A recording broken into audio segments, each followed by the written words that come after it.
Francisco Lucas Costa Veloso. Quem não conhece, mas esse é Chico Lucas, o secretário de Segurança do Estado do Piauí. E hoje nós estamos aqui com o Rudcast, Fernando Campos, Fael Dias, com o atual secretário de Segurança do Estado do Piauí, que vai falar um pouquinho pra gente, sobre segurança, sobre eleição, sobre o futuro de Chico Lucas na Secretaria de Segurança e na política piauiense. Quero agradecer a sua presença, Chico. O Fernando gosta de chamar de Chico Blitz, né? Chico Blitz, viu? O medo que me deram aí, a gente aceita aí. Já me levaram um carro nessa Blitz aí, viu? Não, mas seja bem-vindo, viu, secretário? Obrigado, Fernando. Obrigado, Fael. Obrigado, viu? E a todos os telespectadores da TV Rádio Rudia. Satisfação em recebê-lo aqui e conversar um pouco. Vamos começar falando de coisas e de números positivos que a Secretaria de Segurança ela vem mostrando a partir do momento que o Chico entra como secretário de Segurança desse estado, né? Para fazer uma retrospectiva rápida, Chico, nós temos aqui um sucateamento dos últimos 15 anos da operação e das circunstâncias de como a Polícia Civil, a Polícia Militar fazia polícia, né? Fazia segurança, Fernando, do nosso estado. E após o início do seu trabalho, a gente houve uma observação de redução.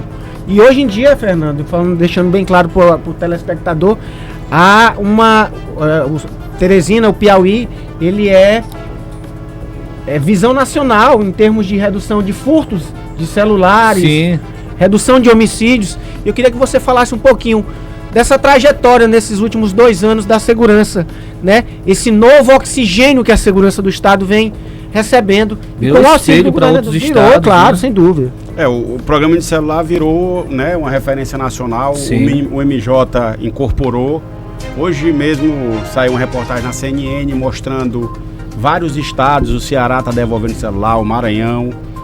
Isso é fruto do investimento, principalmente em inteligência. Então, a gente tem uma questão que é o número de policiais tem que aumentar. E para isso, o governador Rafael Fonteles fez uma promessa de 4 mil novos homens. Já nomeamos mais de 2 mil entre policiais civis, policiais militares. Vamos lançar agora o concurso da Polícia Civil em 2025. E vamos chamar a terceira turma. A gente está só esperando finalizar, mas eu acho que vai ser mais uns 800 policiais militares. A gente quer anunciar em breve a convocação dessa terceira turma, mas tudo isso vem com investimento. A gente tem que fazer esse trabalho para reduzir aquilo que mais incomoda a população. Então a gente tem aqui o problema das facções, a gente colocou, o problema dos roubos e furtos de celulares. Hoje é o maior problema do Brasil depois dos homicídios, e roubo e furto de veículos. Então cada uma dessas questões a gente está enfrentando, sem falar do feminicídio, sem falar do estupro de vulnerável. Então a gente tem um projeto para cada problema desse. E tudo isso porque a gente tem bons policiais, né? A gente tem um Zanata, tem um Luciqueico, tem um Anchieta. Delegado Samuel Silveira é um excelente policial do DENARC, a gente está fazendo um trabalho. Tem os policiais militares, o Galvão, o Cheve. Então, é uma equipe de policiais e todos eles fazem um excelente trabalho e a gente está aí mostrando esses resultados. Fernando, foi importante o secretário de Segurança falar em pontos que são o gargalo da segurança pública no estado do Piauí, né? Ele falou da questão do feminicídio, que não conseguiram reduzir ainda, porque ninguém vai adivinhar quando o cara vai matar a mãe, vai matar a mulher, vai matar a namorada, né? Feminicídio é o mais difícil de ser combatido, claro, porque é um crime que envolve a questão cultural. Os homens ainda não aceitam as mulheres independentes. Então a gente tem aí mulheres que não, quando se separam, os caras ficam revoltados, né? E aí acabam querendo agredi-las, matá-las, e a gente tem que ter um trabalho de educação dos jovens. Até as músicas, se você for escutar as músicas, elas incentivam, né? O cara pejorativa a mulher. É isso, objetificam a mulher. Então a gente tem que ter esse trabalho aí junto à população. Eu queria que o Fernando falasse, falando de coisas positivas e recentemente ligada à segurança pública. O Fernando vai falar um pouquinho sobre a operação que deu muita notoriedade também à Secretaria de Segurança, Operação Jogo Sujo, né, Fernando? Sim, Operação Jogo Sujo, né? Foram presos os influenciadores e tal, mas uma boa parte já tá fora, né? Já saíram, né? Então, já fizeram um acordo, foi aquele negócio ali. Não, é porque na verdade é assim, quem prende, quem solta no Brasil é a justiça. Claro, é isso. Não, então assim, a gente tem um trabalho muito próximo da justiça, mas esses crimes não são crimes que justifiquem a prisão, a manutenção da prisão, não são crimes violentos. O que a gente pediu? Pediu prisões temporárias, o juiz deferiu, mas o principal, a gente pediu que eles não tivessem mais o Instagram. Então, vocês aqui, por exemplo, vivem do Instagram. Então, às vezes, para um digital influencer, perder o Instagram é pior do que ficar preso. Sim, claro. Né? Então, a gente pediu isso justamente porque o jogo do tigrinho é um problema hoje muito sério, né? Mas a gente observava também, só um minuto, desculpa. A gente observava também que parte da população que é beneficiada com projetos de assistência social federal, ela utilizava o Bolsa Família para fazer apostas, né? Sim. Inclusive o ministro da Fazenda, o Haddad, ele começou a criar mecanismos para bloquear esse tipo de ato, que na minha opinião é um desvio de conduta do próprio cidadão que é beneficiado. Não sei se você chegou a ver que 40% das pessoas já deixaram de consumir alguma coisa no supermercado para fazer aposta. É um absurdo, Eu já vi vídeos, né, de professora que gastou o salário dela todinho com o tigrinho. Mas só que eu observei que foram presos alguns influenciadores que anunciam esse jogo, mas tem muitos ainda continuando, né, nessa prática ilegal. A Operação Jogo Sujo, ela vai ser uma operação permanente, como é a Interditados, né? Nós estamos aí na 31ª Operação Interditados. O Draco está em 100 e pouco. 157. O Denark, 50 e pouco. Então, a Jogo Sujo, todas as vezes que tiver alguém estimulando, não é só o jogo do tigrinho, tem aquela rifa também. A rifa Você lembra, começou lá no Italo Bruno, que ele foi o primeiro preso na Operação Jogo Sujo, que era a rifa ilegal. Então não é só o tigrinho, é todo o jogo irregular. Então quem estiver continuando insistindo em divulgar o tigrinho, ele pode... Sim, vai. No caso, quem conduz lá é o delegado Humberto Marco. Então é bom a galera dormir vestidinho, né? Vai que a polícia chega de manhã lá e tá pelado. E é até importante o que o secretário de Segurança falou. É importante focar uma coisa. Ninguém da Secretaria de Segurança ou dos meios de segurança desse estado vai prender alguém sem ter investigado. Sim. Sem fazer uma investigação e correr atrás das informações para fazer uma peça que dê sustentação para deixar esses caras presos. Agora, a polícia prende. A justiça, que é uma questão da gente, que a gente fala muito, a justiça é falha, o magistrado é falho, porque deixa brechas para esses caras. Você pega, por exemplo, essa semana, o cara se entregou, eu tô falando aqui do Robinho da Carne. Robinho da Carne. Né? Ele se entregou para a polícia fez uma peça fundamental, procurou substâncias para deixar o preso. E o advogado, que eu também não tiro a razão do advogado, o papel do advogado é esse, é procurar brechas na lei, pois solta no outro dia, entendeu? Mas eu vou fazer aqui a defesa, por isso que a gente vai ter esse bate-papo aqui, assim, o juiz às vezes fica até também limitado. Eu vou dar um exemplo aqui. Eu recebo muita crítica do centro de Teresina, furto. A lei penal, o Código Penal proíbe a prisão por furto. Então, assim, todos aqueles dependentes de droga, os noiados, a gente prende diversas vezes. Veja as lanceiras. Foi a vez que eu mais apanhei por conta das lanceiras. Tem lanceira que tem mais de 20 passagens pela polícia. Só que eles, é um crime de menor potencial ofensivo. Ou seja, quando não há violência, não justifica a prisão. Então, assim, mesmo o juiz, e aqui eu faço o doutor Valdemir da Central de Inquérito, ele é um grande parceiro nosso. Ele tem feito assim, todos os pedidos, ele tem analisado com muita celeridade. Às vezes ele está amarrado, né? Ou seja, quando o crime não tem... e a gente deve aqui fazer uma reflexão, é mudar as leis. Por exemplo, uma coisa que eu concordo hoje é aumentar a pena de roubo. Ou seja, para você ter ideia, o tráfico, ele tem uma pena maior do que o roubo. Só que você pegar uma pessoa, botar uma arma na cara de um trabalhador para tomar o patrimônio que ela construiu, isso é muito violento. Essa pessoa tem que ficar presa, tem que aumentar a pena dela. Então, a gente defende uma revisão de algumas leis penais. Hediondo, na minha opinião, tem que se tornar crime hediondo. Sim. Né? É um absurdo. O cidadão que está dentro de casa, o cara tem uma moto, tá pagando ainda, tem um celular, tá pagando. Vagabundo chega, o cara que vai tomar as porra pra mim é vagabundo. Vagabundo chega, mete uma faca no teu pescoço, no pescoço do cidadão. E fora o psicológico do cidadão, como é que fica? Fica com medo de sair na rua. Então, não é alisar bandido aqui, né? Em relação a isso, Chico, essas providências que a gente quer até saber. Porque existe uma secretaria fora a Secretaria de Segurança do Estado do Piauí, que também é do Estado do Piauí, é de responsabilidade. Eu queria saber como é a relação da Secretaria de Segurança hoje, o secretário de Segurança com a Secretaria de Justiça do Estado do Piauí. É uma relação boa, né? O Coronel Carlos Augusto faz um grande trabalho, até porque ele sempre reclama de que eu estou mandando muita gente para lá, né? As polícias, na verdade. A gente passou, para você ter uma ideia, de 5 mil presos em começo de 2023. Hoje nós estamos quase 8 mil. Então a gente passou de 5 para quase 8. Isso, lógico, traz um problema para o sistema, uma superlotação, uma pressão. Mas ele tem feito grandes obras, reformas, aumentando o número de vagas.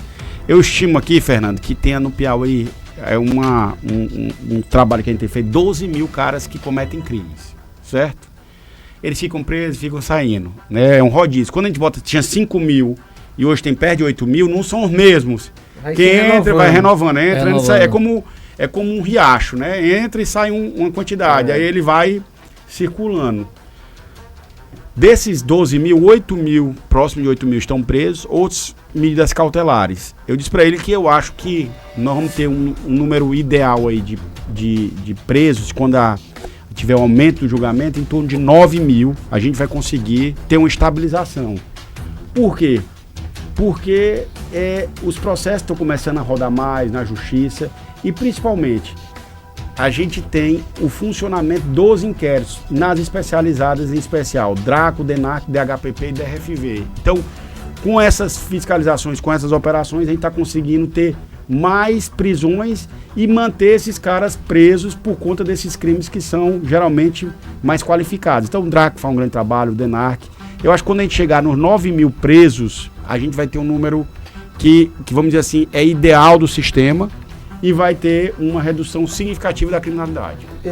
Chico, deixa eu te perguntar uma coisa, eu queria até pegar o gancho da relação voltando ao assunto, da questão de uma das operações, né, jogo sujo. Sim. O Fernando, ele falou uma coisa interessante e esqueceu de comentar, e eu vou comentar, que eu acho interessante. Eu sei que não é papel seu, mas há mecanismos, por exemplo, da própria Secretaria de Segurança, em penalizar policiais que fizeram parte, que fazem parte da divulgação desses jogos de azar, como por exemplo aqui eu vou citar rapidamente, todo mundo é notório, né? O Cabo Mota, ele participou de algumas divulgações, o Jairo participou de algumas, apesar deles serem da Polícia Militar do Estado do Piauí, e eu também sei da divisão que há, né? Há um comando geral da Polícia Militar, ela não é ligada diretamente à Secretaria de Segurança, apesar de vocês trabalharem de forma conjunta, né? Mas há uma dependência de poderes, né? Então, se há mecanismo da Secretaria de Segurança barrar esses possíveis policiais que cometeram possivelmente algum delito. Na verdade, assim, a operação Jogo Sujo, ela atingiu os influencers. No caso deles, eu digo assim, lógico que é sigiloso o processo, mas eles vão responder também na corregedoria. Então, eles provavelmente infringiram algumas regras do Código de Ética Militar. Claro. E eles vão responder. A gente não vai passar a mão na cabeça de ninguém. Lógico, vai ter uma investigação. A DRCI fez o trabalho, mandou para a Justiça deferiu algumas medidas cautelares, e se porventura eles forem apurados no processo criminal ou no processo administrativo, e se chegar para julgamento, pode ter certeza que a gente não vai ter nenhum tipo de leniência, a gente vai agir como tem agido, né? Tanto é que, forma clara, né? Tanto é que a DRCI praticou o que era esperado, né? A gente fez esse trabalho, inclusive. Muitas pessoas perguntaram por que não antes. Existe toda uma discussão sobre a regulamentação agora. Você tem as bets regulares. Sim. E as bets irregulares, e o jogo do Tigrinho ficou fora. Bets não foram proibidas. Certo. O que foi proibido foi o jogo do Tigrinho. Do Tigrinho. Só o Tigrinho que está proibido. O bet, desde que seja regulamentado. Porque é o seguinte, a questão, às vezes as pessoas, é o governo querendo arrecadar. Não.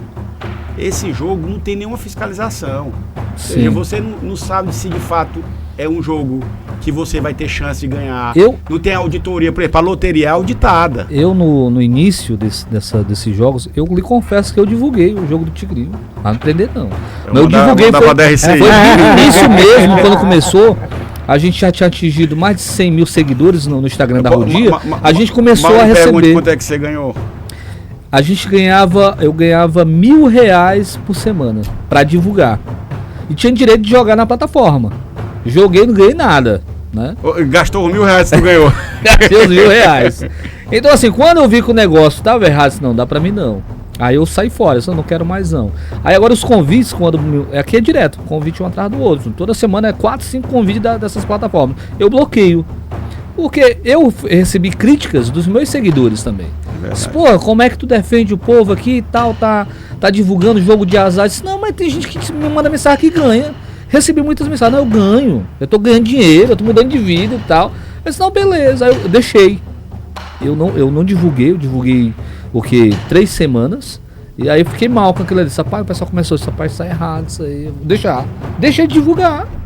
Pô, mas se eu tivesse divulgando, talvez eu tava preso também. Mas você já viu assim, essa banca, né? Toda atividade econômica visa o lucro. Isso. Então o cara vai te chamar pra fazer divulgação, pra alguém apostar. Tu acha que ele vai fazer isso porque ele vai perder dinheiro? Ou a banca sempre ganha? Sempre ganha. A banca sempre ganha. E eu fui muito na onda dos colegas jornalistas do Paraná, que ela me apresentou os outros perfis de outros colegas jornalistas, né, do SBT, da Band. Eu conversei com os caras, não, disse, só que os caras só falaram, vocês pagam direitinho. Disse, não, beleza, bora tentar, né? Isso quando atingiu os 100 mil seguidores. Aí deu uma enxurrada de crítica também. Os seguidores, rapaz, tá fazendo um negócio desse. Aí eu freiei isso, não vou mais divulgar. Isso que ano passado, né? É uma coisa também que a gente tem que discutir, é a ludopatia, que é o vício em jogo, né? É um negócio que acho que todo mundo tem alguém, conhece alguém que é viciado em jogo, destrói família. Claro. Então assim, do mesmo jeito que a gente não combate o tráfico de drogas, porque não tem que combater o vício em jogo. O vício em jogo ele destrói famílias como a droga. O que mais me tocou foi a mensagem de uma senhora que eu já ajudava ela numa cidade, eu não vou falar nem a cidade, mas sempre mandava cesta básica pra ela. Só, olha, eu tô passando dificuldade e tal. Aí eu sempre dava uma ajudazinha na cesta básica. Aí um certo dia, à noite, já mais de meia-noite, ela manda uma mensagem: Fernando, manda bem o link do jogo. Aí eu disse, agora entendi. Então o dinheiro que ela recebe do aposento dela, que eu sei que ela é aposentada, ela é deficiente, ela tá gastando com o jogo. Ali fiquei mais triste, eita pô, né? Sim. Aí eu parei. Eu não mandei o link pra ela. No dia seguinte eu despachei os caras. Não, eu não vou mais divulgar. Porque eu me toquei, pô, essa é a senhora, toda semana ela me pede dinheiro, me pede cesta básica. E agora ela tá me pedindo o link do jogo. Ainda bem que você fez isso, que viciada, você né? não foi fiscalizado na operação Jogo Sujo. É verdade. Não, quando eu vi isso aí, eita, pô, quase ia sobrar isso pra mim. Se eu tivesse insistido nessas divulgações, porque eu vejo que também tem influenciadores que estão viciados em divulgar, ficando rico, né? Com esse dinheiro que tá recebendo e tal. E link atrás de link, os caras colocando nos stories dele. Secretário, a gente fala sobre influenciadores, né? Eu vejo que hoje existe o delegado influenciador digital, o policial influenciador digital, porque o cara tá bem prendendo o cara com preso e filmando o celular. Isso não atrapalha o serviço do policial, o desempenho dele? Eu vejo muito isso aí. Esses mesmos que foram chamados nessa operação Jogo Sujo, eu tava assistindo alguns vídeos dele, o cara tá lá sendo preso, o cara tá levando o cabo lá e filmando preso. Fernando, você tem razão, é um debate que a gente trava sobre essa questão da informação e do sigilo, da privacidade. Tem um debate realmente se deve ser ou não gravado. A gente está tentando regulamentar isso.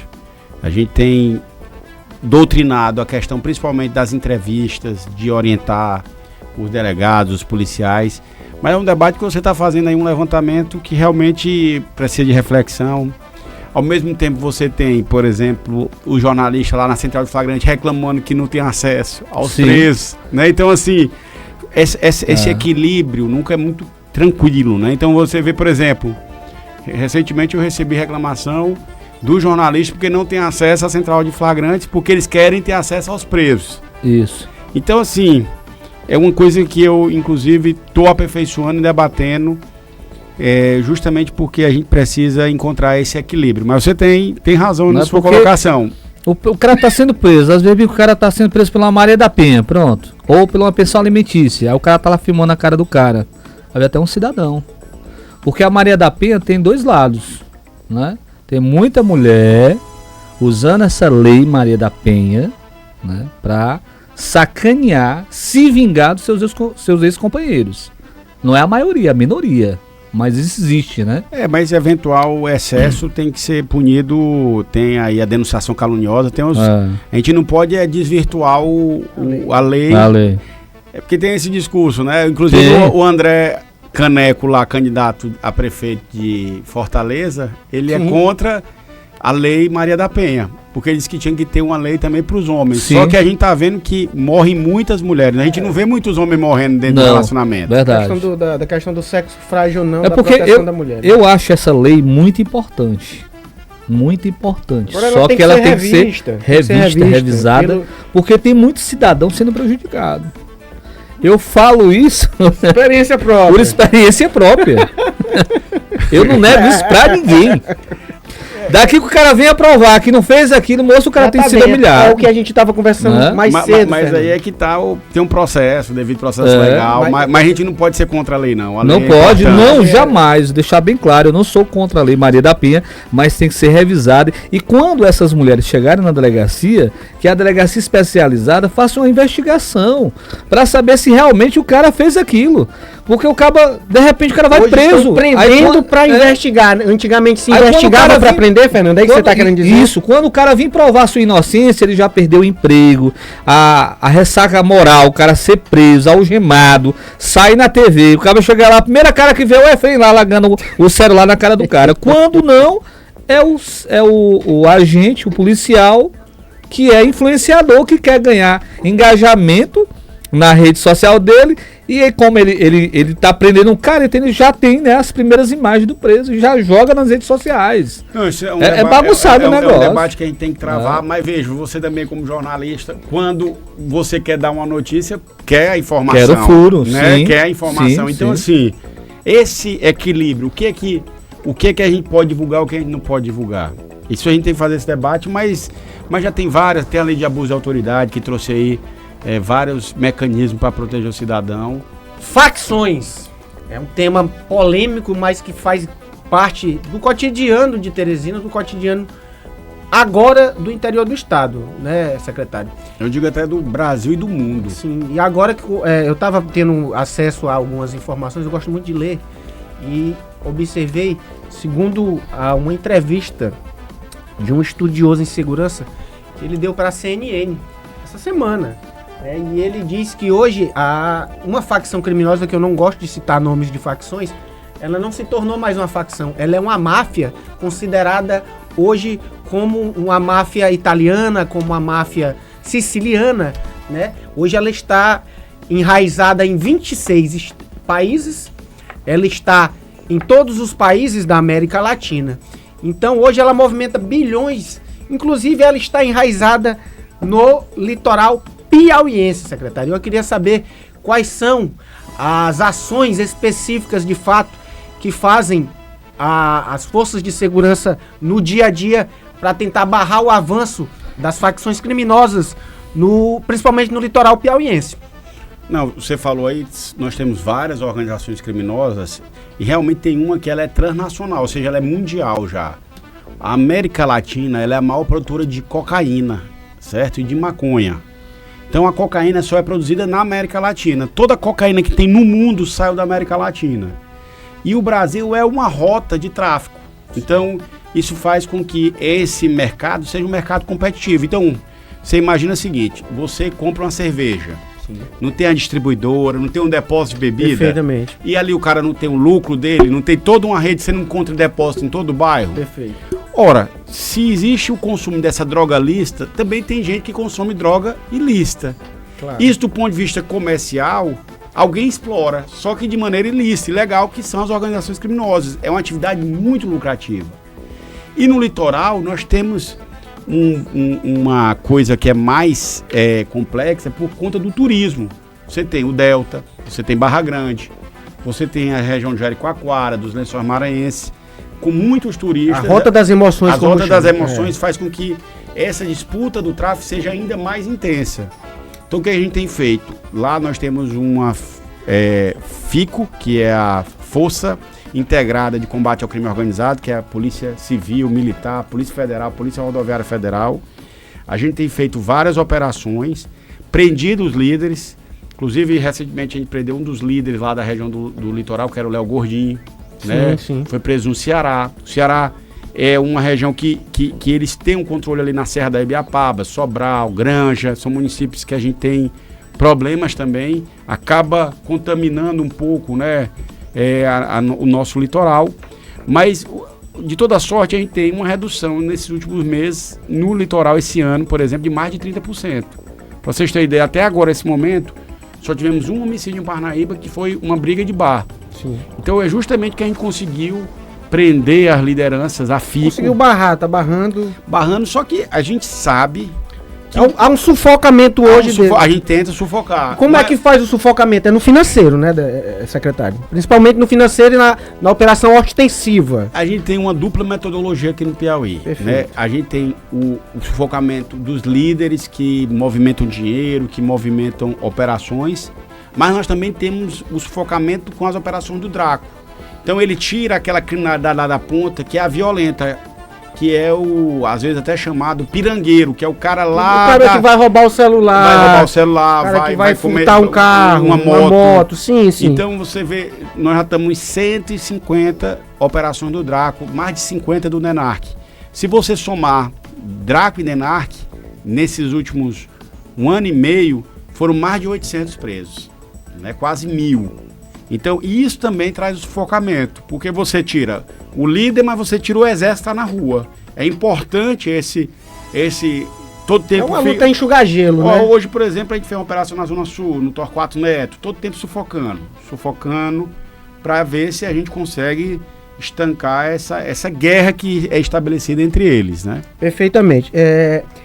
Eu acredito muito, inclusive eu estava conversando com o Fernando, que a situação da segurança pública, não só no estado do Piauí hoje, e de Teresina, ela é o resultado de políticas públicas mal aplicadas nos últimos anos, né, secretário? E eu queria te dizer o seguinte, eu como líder comunitário, nós que fazemos parte do movimento comunitário, sentimos a necessidade de renovação nas políticas públicas, não só da área de segurança. O que acontece hoje, da ponta da lança, a Secretaria de Segurança, policial militar, polícia civil, ele só é a ponta da lança. Ele só entra em ação quando falta as políticas públicas para a juventude e quando falta as políticas públicas de emprego e renda para jovens, entendeu? E é isso que falta no nosso estado. Eu queria saber do secretário de Segurança qual o papel da Secretaria de Segurança e se há um alinhamento com a Secretaria de Segurança nesse exato momento, com a Secretaria de Educação, para que consiga fazer novas políticas públicas, para que de médio e curto prazo seja feito o efeito da redução da criminalidade no estado do Piauí, secretário. Olha, você colocou aí uma coisa que é importante, né? Na verdade, a segurança, ela ataca os efeitos, mas tem que combater as causas, né? Claro. Geração de emprego e renda é importante, educação, e para isso o governador tem investido em escola de tempo integral. Eu acho que é a principal política. Deixar o menino na escola o dia todo, claro, assistindo aula, café, almoço e janta.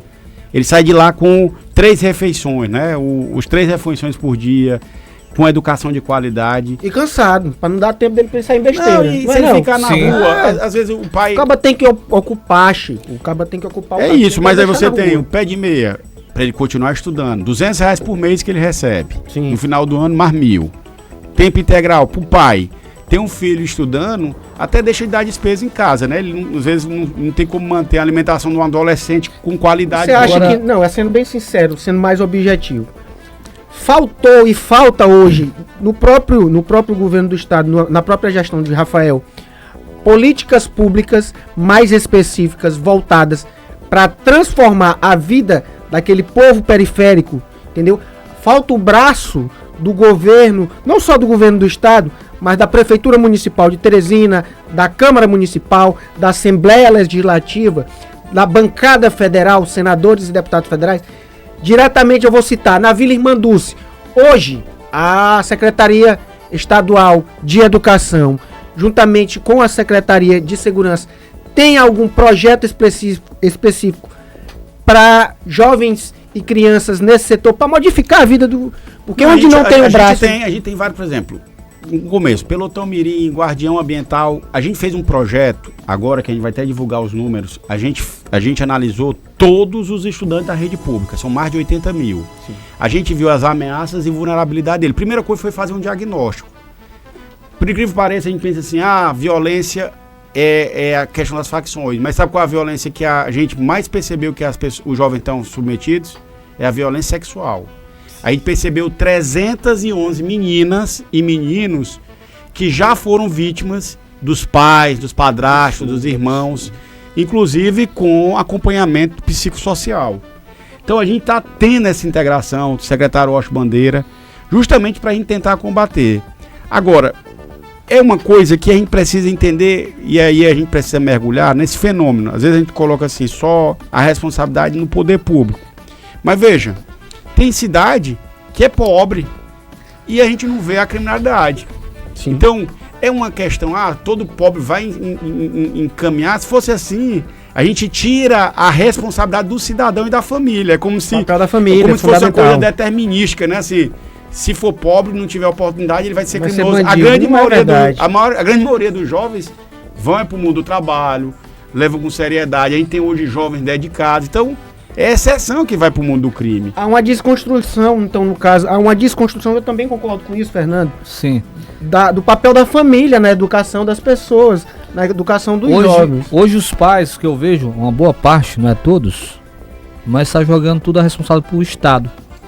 Olha, a gente sai na noite de Teresina ou das cidades pequenas, você vê garotas de 13, 14 anos em festa, dançando, bebendo. Pode. Cadê os pais?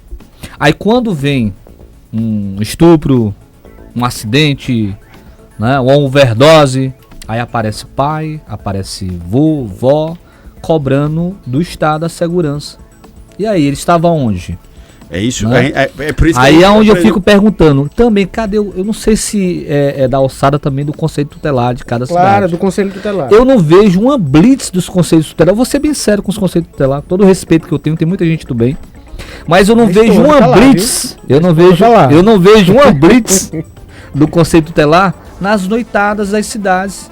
Aqui em Teresina, cara, você vai... os bailes aí de reggae, nas festas de forró, nas serestas, é bom que se diga você não vê uma blitz do Conselho Tutelar.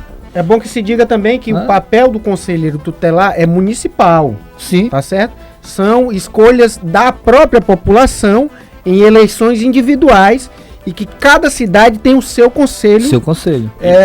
Inclusive, a gente está tentando se aproximar dos conselheiros tutelares. A gente fez várias reuniões com essa questão da criança e do adolescente. Tem a Operação Silêncio Paz, eles vão com a gente, viu? Eu vou aqui fazer a defesa deles.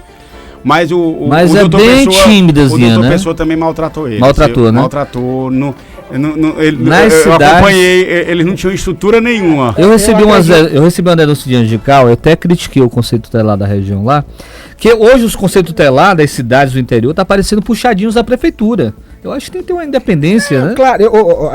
Por quê? Você chega lá, você falou nas eleições dos Conselhos Tutelares. Municipais independentes. Aí chega lá, um conselheiro foi apoiado pelo presidente da Câmara Municipal, o outro pelo prefeito e o outro pelo candidato de oposição.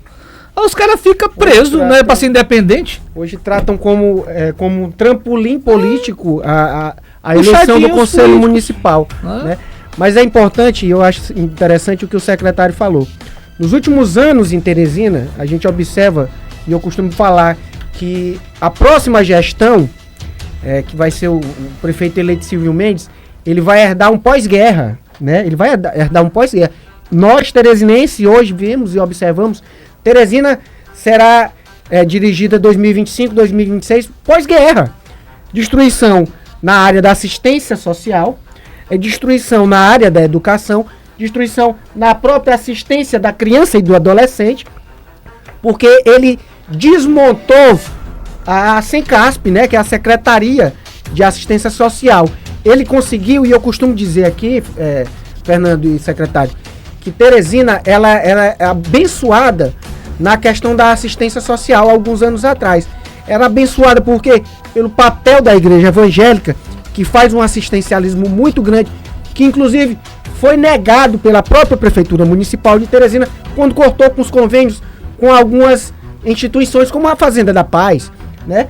A ASA, a Ação Arquidiocesana de Teresina, perdeu convênios com uma prefeitura municipal. A prefeitura municipal de Teresina, na área da assistência social, ela foi negligente em relação a cuidar, principalmente, das condições de trabalho aos os conselheiros tutelares. E hoje Teresina padece. E eu agradeço muito aqui as igrejas evangélicas, a Ação Arquidiocesana, que é ligada à Igreja Católica, que faz o papel. Hoje só existe assistência social em Teresina por conta das igrejas católicas e das igrejas evangélicas. É preciso que o governo do estado também intervenha através da SASC, que é a ex-governadora Regina, não é verdade? Então é esse o papel que o governo do estado precisa trazer com um olhar especial, e eu peço ao senhor, pela sua relação muito boa com o governador, e nós vamos já tratar desse assunto, como é essa amizade do secretário de Segurança com o governador do estado, secretário.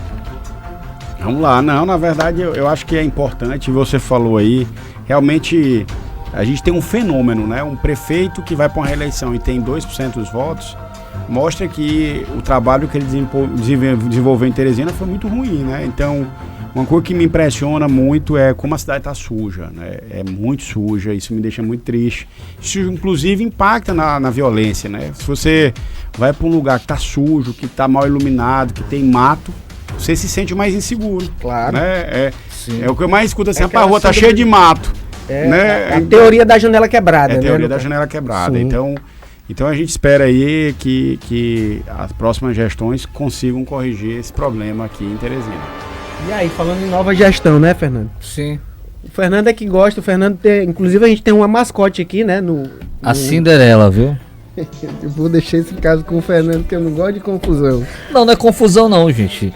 Eu fui presenteado com essa porca até por uma pessoa, né, de uma cidade, que ela achava que eu tava apoiando lá o candidato, né? Porque eu falava algumas verdades. Só teu candidato perdeu. Aí, leva pra ele assim, a porca. Aí eu olhei assim.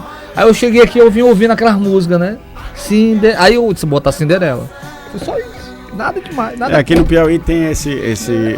Só sabendo uma curiosidade, secretário. É o único estado, são 2 estados no Brasil inteiro, que tem, historicamente, popularmente, quando o candidato é derrotado, que é engolido pela porca. É só o Piauí e o Maranhão. Tem esse dizer. Agora eu vou fazer uma crítica aqui, Fernando. Pode? Faça. Pode. Eu acho que essa história da música do Cinderela, ela pegou muito por conta do preconceito ao Fábio, né? Porque a gente tem o Rafael cantando, tem o Wellington cantando, tem vários políticos cantando, mas por que que o Fábio cantando gerou tanto engajamento? É só porque ele é homossexual. Aí eu deixo assim aqui, por isso que o debate aqui, eu falei... debate claro. Eu acho que há um pouco de homofobia por parte daqueles que ainda usam essa música como uma crítica. Então, assim, não votou pelas questões políticas, mas deixar de votar por conta da orientação sexual, isso aí é um absurdo. É um direito de cada um, ele tem a orientação dele. Agora... há uma homofobia, eu acho, quando você compartilha o vídeo do Fábio Novo cantando aquela música, porque eles acham... Uma das mais tocadas na eleição, né? Ali é caricatural. Ainda. Por que o Rafael cantando forró não é compartilhado? Por que um outro político cantando uma música não é compartilhado? Por que o Fábio Novo cantando não é compartilhado? Mas no tempo que o governador Wellington Dias era governador, eu fiz até uma paródia, ele cantando também. Então já... a minha parte, né? Não, parte da população, isso Rafael também, eu fiz também paródias na rádio. Parte da população, e isso está enraizado de fato. Mas como a Cinderela tava em alta, não foi nem pela questão, né, do rapaz ser homossexual. É porque realmente a música tava tocando muito, tava em alta. Aí eu resolvi botar o nome de Cinderela, mas nada contra a opção sexual do rapaz. Falando em eleição, mais uma vez, havia uma expectativa, justamente você tocou no assunto do Fábio Novo, atualmente deputado estadual Fábio Novo, né? Foi a maior votação que um petista já teve na história da capital do Piauí, né? Lembrando que Fábio também já foi candidato a prefeito de Teresina há 4 anos atrás, né? Isso. Obtendo apenas 49 mil votos, se não me engano.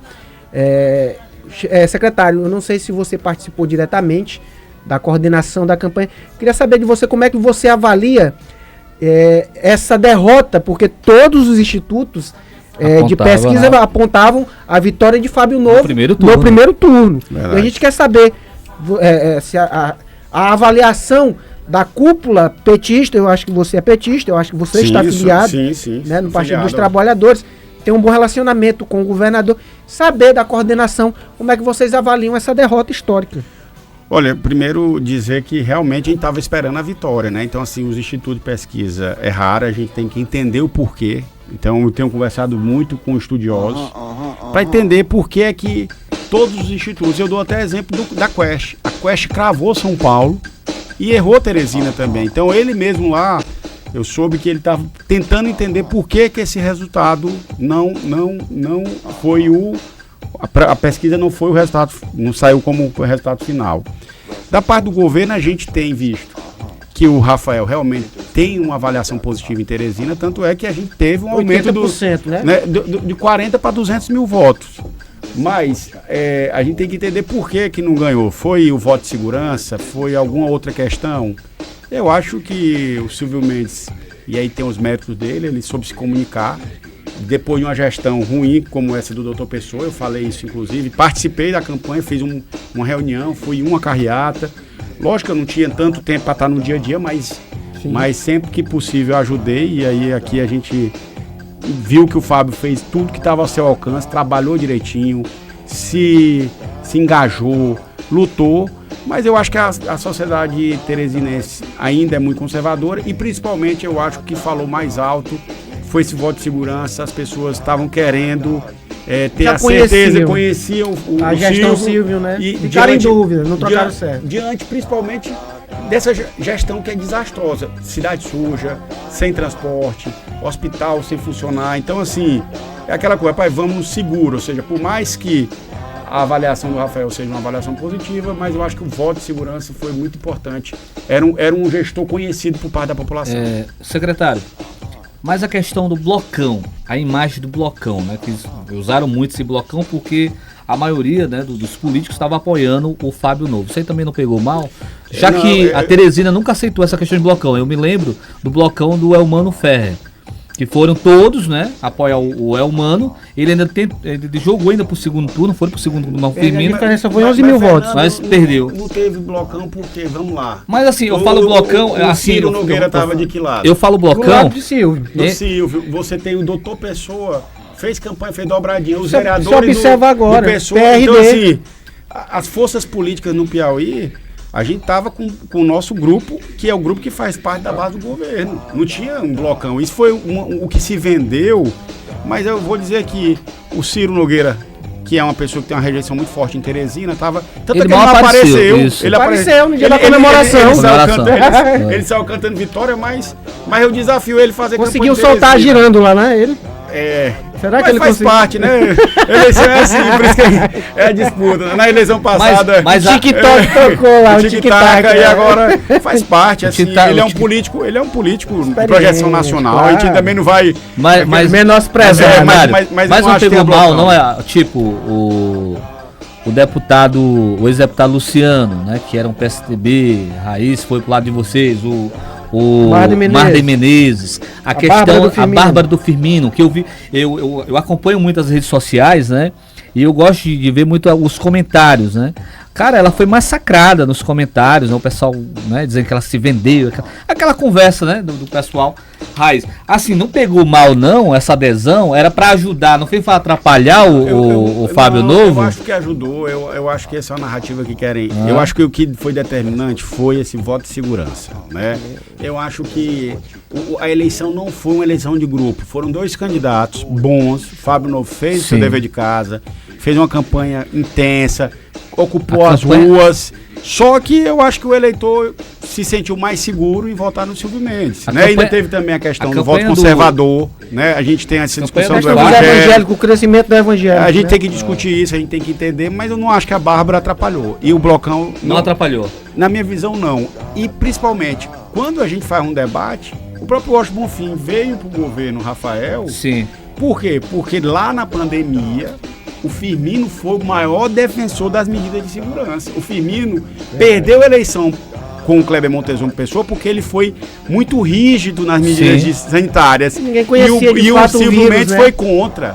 Silvio Mendes foi contra. Então, quando o Silvio Mendes se alinha ao bolsonarismo, defende cloroquina, defende liberação, se posiciona contra a vacina, lá atrás o Firmino votou no Kleber Montezuma. Por que o Firmino não apoiou o Silvio Mendes? Então, eu não acho assim, a família bárbara do Firmino foi criticada, mas ela, eu acho que ela seguiu os passos do pai dela e cada um tem o seu direito de escolher o seu caminho. Agora, não acho que atrapalhou. Não atrapalhou. Não, até porque blocão, eu vou dizer, o blocão maior é o blocão que está lá do lado de lá. O nosso aqui é o time progressista que, no sentido de é contra o Bolsonaro, é a favor da vida e é contra o ódio. O senhor sabe que eu falo blocão porque, né, eles usaram muito esse nome. Assim, até uma TV foi criada, né, com o nome blocão, né? TV blocão. É as estratégias de mídia, né? A gente tem... Hoje, vocês mais do que ninguém sabem que não dá mais para fazer uma campanha só com VT de televisão, só com tempo de propaganda. Tem que usar as redes sociais. Na verdade, vocês são craque em rede social e se você não tiver rede social hoje em dia, você não consegue se comunicar com a população. Agora, só mais uma perguntinha. O senhor fala que a ala do doutor Pessoa votou no doutor Silvio Mendes. Então, assim, os candidatos a vereadores do doutor Pessoa foram traídos com o doutor Pessoa? Ah, com certeza. Enganaram ele e votou no Silvio Mendes? 90 mil votos, mas ele teve 2 mil... Os vereadores dele tiveram 90 mil votos, ele teve 10 mil, ou seja, ele teve 2%. É um negócio absurdo, ou seja, é claro que eles usaram a estrutura da prefeitura e votaram no Silvio Mendes, até porque justamente a candidatura do Fábio, não tinha mais como, ou seja, você não tinha como negociar com uma gestão como essa. Inclusive eu pergunto aqui, por exemplo, você está vendo alguma pessoa falando na transição de auditoria das contas do doutor Pessoa? Não. Alguém está fazendo crítica Então, até agora não. Até agora não. Então, será que o doutor Silvio Mendes tá vai na continuar? Vizinhança, paz e amor agora, então, né? Agora, por quê? Será que não teve um acordo? Eu queria fazer uma pergunta pro senhor. Teve trairagem dos candidatos a vereadores do doutor Pessoas. Sua avaliação. Teve trairagem do grupo de vocês, os candidatos a vereadores de vocês também? Teve alguns que também aderiram por debaixo dos panos para a campanha do Dr. Silvio Mendes? Não, eu acho que da nossa parte, o nosso bloco, ele trabalhou. Votou firme com o candidato? Votou, só que, entenda, a gente tem que entender que o eleitor, ele é livre. A gente tem muito essa coisa, o candidato a vereador, ele pede voto para chapa. Só que o eleitor, ele geralmente vota muito vinculado no proporcional, mas o voto do majoritário, ele geralmente ele é mais independente, ainda mais Teresina. Então, assim, eu não sou dessa opinião de que o vereador tutela, não. Lógico que ele faz força, mas naquele momento ele faz mais força para se eleger do que... Então, assim, aqui em Teresina o voto casado não funciona mais no interior. Porque nas cidades, né, o voto casado ele é forte. Eu acho que aqui o eleitor é mais independente. E a gente tem que respeitar o eleitor, ele é sábio, a gente tem que respeitar o resultado das urnas. A gente é a favor disso, a gente não é como o outro time que questiona a urna eletrônica, não. Quando a gente perde, a gente baixa a cabeça e procura entender por que a gente perdeu. Nós estamos ainda aqui conversando com o atual secretário de Segurança. Agradecer mais uma vez. O senhor quer uma dose? Aqui a gente, né? Aqui tem um podcast. Não tô nem bebendo mais. Olha, aqui eu tenho uma cachaça lá de Amarante, eu tenho a cachaça dos índios. A cachaça de Amarante é boa, a Lira, né? Não, eu trouxe foi a da Herculano, viu? Ela é mais forte, viu? A dos índios também é porque a Lira tá muito, né, elitizada. Eu trouxe mesmo aquela que o cabo... A Pod, que chama, né? A Pod. Falando em eleições... Mas se eu quiser uma dosinha pra soltar alguma coisa. Depois. Não, obrigado, eu tô dirigindo, não pode não. Daqui a pouco eu pego uma Blitz. Não, mas... fala disso não. O povo fala da Blitz. Sim, bora falar sobre a Blitz. Rocha, rapidamente. Posso perguntar? Pergunte. Doutor, o povão, ele se reclama muito das Blitz. Tem uma parte que se reclama, a outra também... Eu gosto das Blitz, não tenho nada contra suas Blitz. Mas a questão dos horários. Tem alguns horários, o pessoal diz que é de propósito para tomar o transporte do cidadão. Assim, diz que começa aqueles horários de pique. De manhã, então, no horário que o pessoal tá vindo do trabalho. Deixa eu explicar Tá certo, assim, o correto é o cara tá andando 100%, né? Habilitado, com o documento do carro em dia. Mas tem gente que, né, não mas tá veja podendo, só, né?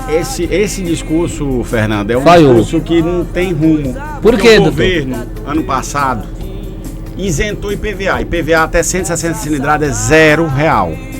E o licenciamento é R$49. Quem aqui tem uma moto que não pode pagar R$49 por ano para manter a moto licenciada? Em dias. Agora, eu tenho um projeto com a Universidade Federal, onde a gente botou as câmeras nos sinais. Inclusive, é um dos projetos que eu vou levar para a prefeitura e a gente vai fazer agora o vídeo monitoramento. Sabe qual é o horário que mais passa moto roubada? De 6h30 às 7 da manhã. É mesmo. Por quê? Porque o cara que tá andando numa moto roubada, ele sabe que naquele horário não tem blitz. Então a gente percebeu que as pessoas vão no fluxo, no horário de pico, porque eles sabem que é mais difícil uma estratégia, né? Uma estratégia. Ah, perfeito. Então assim, o cara, eu tô com um veículo atrasado de madrugada, você fica receoso, no meio de uma blitz. Mas 6 horas da manhã você espera que não tenha uma fiscalização. Então agora nós vamos fazer esse trabalho. E essa questão, a gente bate muito. Piauí é o estado que mais morre gente por acidente de moto. As pessoas em Teresina não usam capacete. É um negócio nem absurdo. no interior. Não, se em Teresina não usa, imagina no interior. Olha, no interior, se você fazer uma pesquisa, quantas cirurgias ortopédicas é feito naquele HUT, eu acho que 90% do interior, os caras bebem de moto. Olha, lá o interior o pessoal não quer mais em cima do jumento, não quer mais andar de bicicleta. O cara pega mesmo o dinheiro do Bolsa Família, do salário. Como é aquele salário? É auxílio maternidade. O cara todo ano faz um menino, aquele salário. Não, o cara vão zangar comigo, mas eu vou falar a verdade. Espera sair aquele dinheiro, vai lá naquelas lojas, tipo, bora aqui, Água Branca. O cara mora em Jardim do Mulato, vai lá em Água Branca, dá 2 contos de entrada numa motinha lá e já sai andando. Já pega uma BR. O cara não sabe nem andar na estrada de chão. Mas o pior aí se acidenta. Rocha. Não, mas antes de você me dar lapada, me escuta. Mas o povo aí se acidenta, tá nascendo é pouca gente, tem que nascer mais piauiense. Tá nascendo pouco. Tá nascendo pouco. Rapaz, tem essas minas a natalidade, o índice de natalidade tá caindo, tá, doutor? Tá caindo. Eu pensei que tá aumentando. Deixa eu só, eu tenho uma dúvida assim. Hoje a população do Piauí tá crescendo menos porque as pessoas estão nascendo menos. Deixa eu só tirar uma dúvida rapidamente, Fernando, só nesse contexto da Blitz. Mas a dúvida da população, secretário, de fato, é em relação, eu estou com um carro atrasado, por exemplo, eu sou um cidadão, estou passando no horário de pico, e aí sou parado, né? Eu sei que está errado, eu sei que o carro está atrasado, mas o cidadão que só tem aquele veículo para um meio de transporte, levar as crianças, ou trabalhar, às vezes tirar o sustento da família, ele vai ser bem tratado e bem recebido, e quem sabe vai ser liberado da Blitz? Olha, o problema é que eu não posso dizer para liberar, Sim. Mas a gente tem uma orientação para não fiscalizar. O governo não tem interesse fiscal em empreender veículos. Até porque a arrecadação é mínima, né? IPVA, o Estado funciona basicamente pela Fundo de Participação do Estado e pelo ICMS. Então o dinheiro que vem com multa e arrecadação de IPVA é mínimo. É mínimo. A questão é que o policial, ele não pode ser orientado a fazer uma coisa ilegal. Claro. Só que a gente orienta qual é o foco. Inclusive, nós vamos lançar... bandido, pegar ladrão. Não, e agora o foco nós vamos fazer o Rota Legal, que é alcoolemia. O nosso problema é gente morrer por acidente de moto. Perfeito. Rapaz, muita gente morre. É muita gente Muita mesmo. gente. Hoje, é muito mais gente morre de acidente de moto que assassinado. Então, no interior, todo dia nós temos 2, 3 acidentes de moto com vítimas fatais. O índice é do que o número de homicídios, né? Bem maior. O Piauí é o estado em que as pessoas mais morrem por acidente de moto no Brasil. Então, hoje uma moto mata mais que um 38. Resumindo. Muito mais. No Piauí, as 4 causas de morte principais, a primeira são doenças vasculares, infarto e AVC. Depois vem câncer. Terceiro, acidente de veículo. E quarto é homicídio. Então, os 2 primeiros é geralmente pessoas mais idosas, né? Sim. Infarto, AVC, derrame. Sim. O outro é câncer, também atinge essa população mais idosa, né? Mais velho, geralmente, que morre de câncer. O terceiro, acidente de veículo. Quem é que morre? Jovem. Assassinato? Jovem. Então, nós estamos perdendo nosso jovem para a violência, que a gente está combatendo das facções, mas também a violência do trânsito. Só que a violência no trânsito, quando a gente combate, as pessoas ficam chateadas. E a gente vai fazer blitz sim. nós vamos fiscalizar sim, nós vamos aumentar mais. E quem tiver sem capacete vai responder. Rapaz, usa o capacete. Quem é que não sabe como usar capacete? Eu lembro que vocês começaram um trabalho agora aqui no interior. Fala aqui do meio de Parnaíba, que é a região que eu ando muito. E teve muita crítica. Eu entrava no grupo de WhatsApp, o pessoal esculhambando os policiais porque tava fazendo blitz, o pessoal botar capacete. Gente, isso é... Não, Chico Blitz apanha, mas veja só. Se eu sou um gestor e vou me submeter à crítica porque faça a coisa certa... O senhor quer organizar a casa. Nós vamos chamar os prefeitos e nós vamos discutir. O Piauí é o estado em que não se respeita a regra de trânsito. Você vai em qualquer outro estado do sul. Eu desafio um piauiense, sai aqui do interior do Piauí, vai morar em São Paulo. Ele anda de capacete? Anda. Você já andou de moto em São Paulo? Sim. Brasília, meu amigo, a gente chega em Brasília, tem viaturas que vão atrás da pessoa pra saber se a pessoa tá de cinto no carro. Por que lá em São Paulo a pessoa anda de capacete? O piauiense vai em São Paulo, ele anda de capacete. E aqui não quer andar na cidade. Por quê? Então assim, se a gente não... O que dá no Chico tem que dar no Francisco. Se a gente não evoluir nesse sentido, a gente vai ficar sempre sendo um estado subdesenvolvido. Eu tava acompanhando as carreatas políticas, né? Sempre vendo as imagens pra gente poder fazer o material da TV Rádio Rodia. Eu tava observando os próprios candidatos. Hoje vai ter motociata, o bichão vai lá com aquela moto lá sem capacete. O cara, de vez de dar exemplo, o cara é candidato a prefeito, ou às vezes é o prefeito mesmo da cidade sem capacete.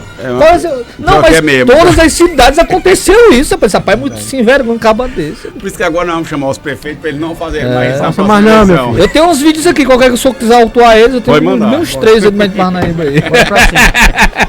Falando agora, agradecer mais uma vez para finalizar, eu tenho uma pergunta polêmica, eu vou já fazer o ping-pong aqui, meu amigo Fernando Lima vai fazer o ping-pong aqui, Fernando Campos, mas eu tenho uma curiosidade, né, e eu sei que a sua relação é muito forte com lideranças, né, políticas e comunitárias, principalmente, você deu voz a lideranças comunitárias, e há uma pergunta que foi enviada de um dos nossos telespectadores aqui, eu não vou citar, pediu para mim resguardo, né? Há uma possível candidatura a Senado ou a deputado federal, secretário, no ano de 2026? Olha, quando o governador Rafael Fonteles chamou a gente para fazer parte do secretariado, principalmente saúde, educação e segurança, o combinado foi que nem eu, nem o Washington Bandeira, nem o Antônio Luiz seríamos candidatos nem a Senado, nem a deputado federal. Para que a gente ficasse focado na gestão. Tanto é que, às vezes, até alvo de críticas, né? Assim, vocês estão muito focados em gestão, mas é justamente para a gente ter entrega. Então eu discuto com as lideranças políticas, são importantes comunitários, nós vamos fazer agora um trabalho junto com elas, mas o foco, Fael, é de justamente entregar o resultado. E se há um chamamento popular? Para Senado e deputado federal, não, é o combinado a gente não ser candidato. Perfeito. Então o senhor não é candidato? A senador ou a deputado federal? Eu acho que o futuro a Deus pertence, né? Porque a gente faz tantas afirmações e a questão também do clamor popular, das ligações e da necessidade. Mas ele tá com cara de candidato, viu? Esse minha é candidato. Cá entre nós, eu acho que... senador não é deputado federal? Eu acho que se ele fosse o candidato à Prefeitura Municipal de Teresina, eu acho que a história seria outra. Na minha opinião.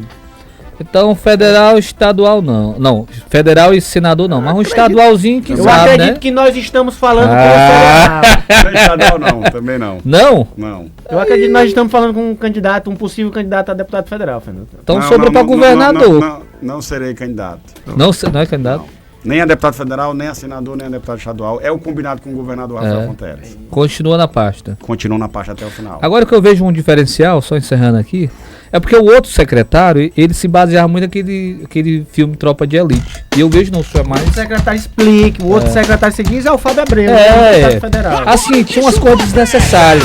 Eu acho que esses meninos que eu tava falando agora mais cedo, os policiais que hoje são influenciadores, né? São policial blogueiro. Eu acho que eles se basearam muito nessa gestão do Fábio Abreu. Ele tinha muito aquele negócio de tá filmando, né? Tá tudo...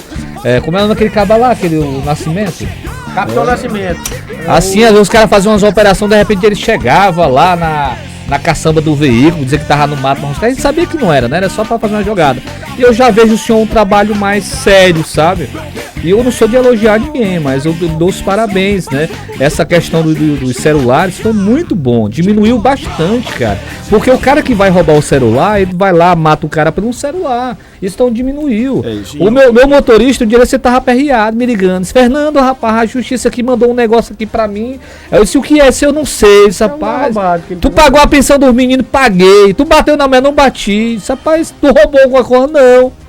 Aí eu lembrei, Fábio, esse celular aí, tem nota? Disse, eu comprei lá na praça, pode devolver o celular.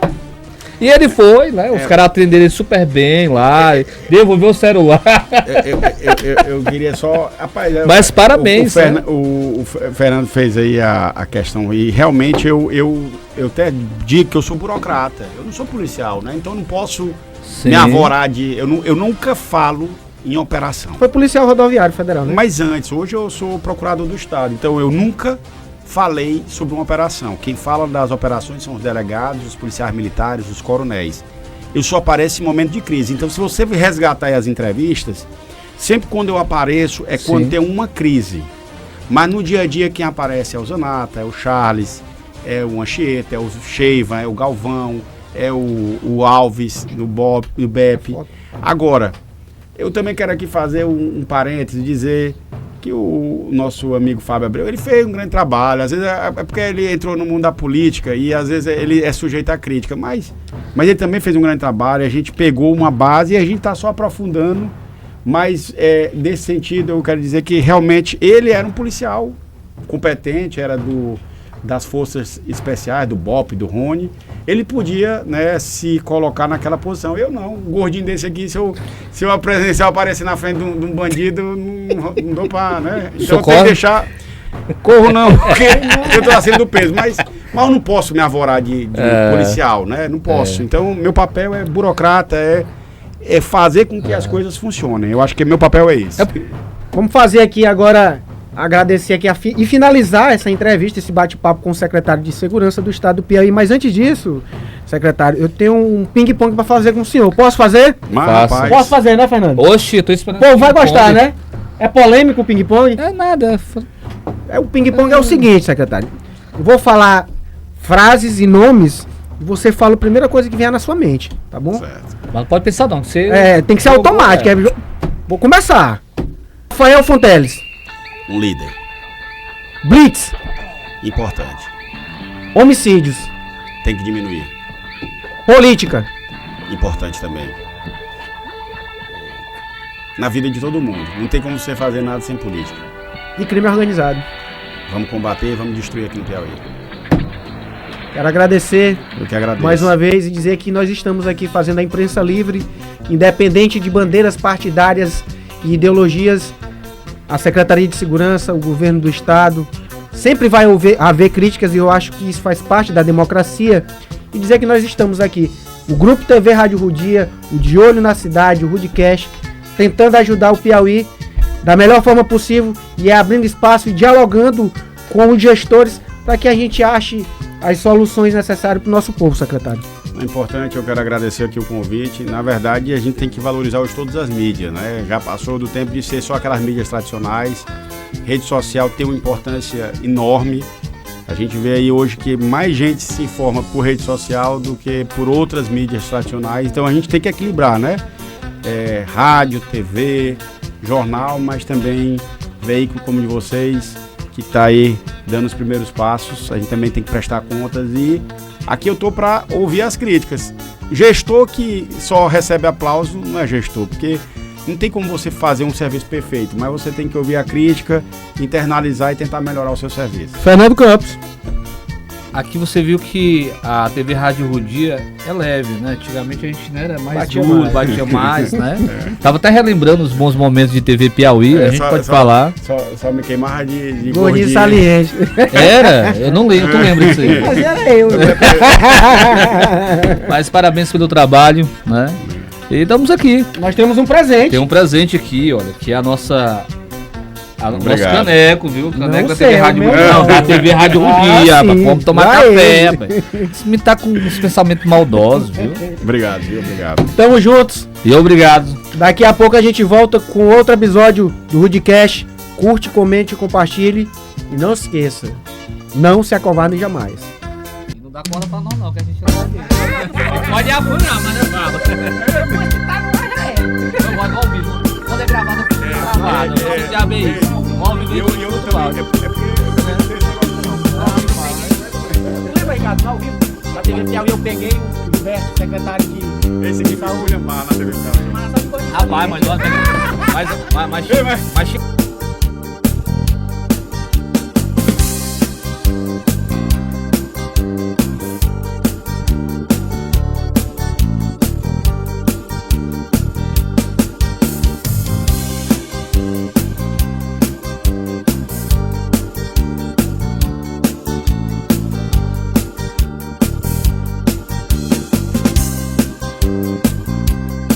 Brincadeira, de pagar a caneca.